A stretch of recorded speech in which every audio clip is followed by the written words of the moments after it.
So we want to start getting into this methods over here where we're talking here about building CFR standards bodies, ACTFL standards bodies, IELTS, TOEFL, whatever.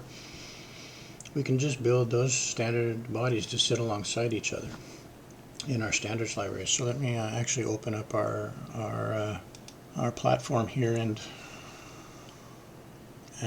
show you that. So I'll just go into GEC. Let me pause the video until I get there. Actually, no need maybe.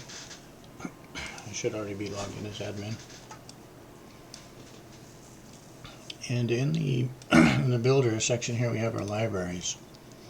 We may have shown this previously, but basically here's our Vietnam library. Here's a library for a different partner that has IP protected, IP separated curriculum, you know. And then here's our GEC library, and you'll see here the main library has sub-libraries. The standards and the courses are what we want to look at. But if I open up the standards library here, you'll see that we have the CEFR standards in here. We have testing, pre-A1, and then we have reading and grammar and usage for and then conceptuality. We're playing around with some extra chunking of the CFR, but basically you've got grammar and usage. Grammar and usage A1, grammar and usage A2, grammar and usage B1, grammar and usage B2, and we've gone up that high right now. Is what we're working on. And if you drill in to the usage standard here, you'll see that we've got our communicative activities, reception activities here, and here we've built all of these standards in into the right. We've built all these standards in for the A1. Right, here's reception activities, reading, and again looking back to here, you'll see the categories. Right, you'll see the categories here, the main categories, but the micro categories, of course, we have those. Here's A1 through B2, and here are all the standards. Here are all the standards that go with those categories. So that's the CEFR library, and the CEFR standards are actually tagged to courses in here, right? So for example, if I go out to the course library now, because remember in here we have the standards library and the course library, and we were just looking at the standards library. Now we'll look at the course library and see how those are connected. Okay, so let's go into the courses,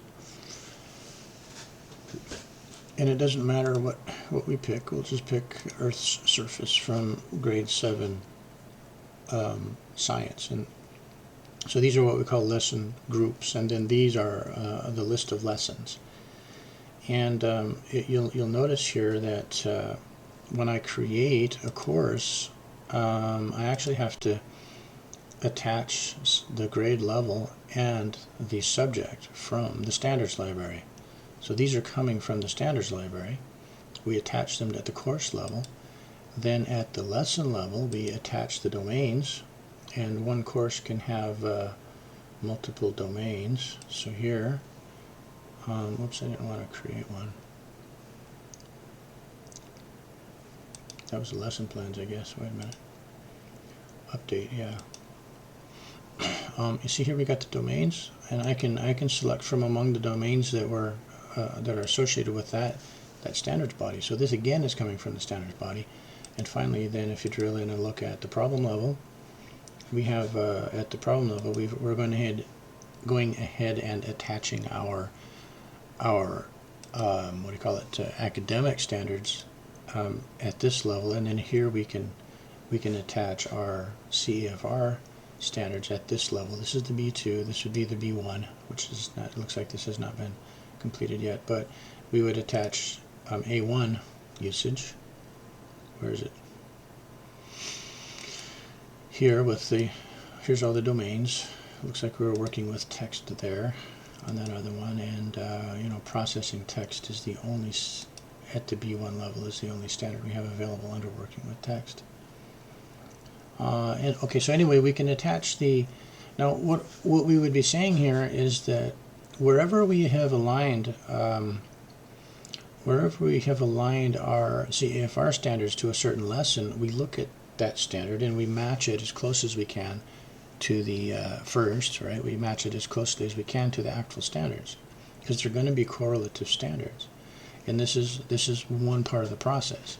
And now, when we don't have content that exactly matches with, when we, okay, so this is building the standards in the library and then connecting the different standards body to each other, and then multi-tagging happens between the standards libraries and the course libraries. So that I gave you a bit of a view of that. That's what that this first video was for. So we want to just say that in this video right here, we have covered step 1 and step 2. We have shown the standards and course libraries and the correlation of that, and so the tools we've shown you together with the methods, and that's what this video is purposed to do.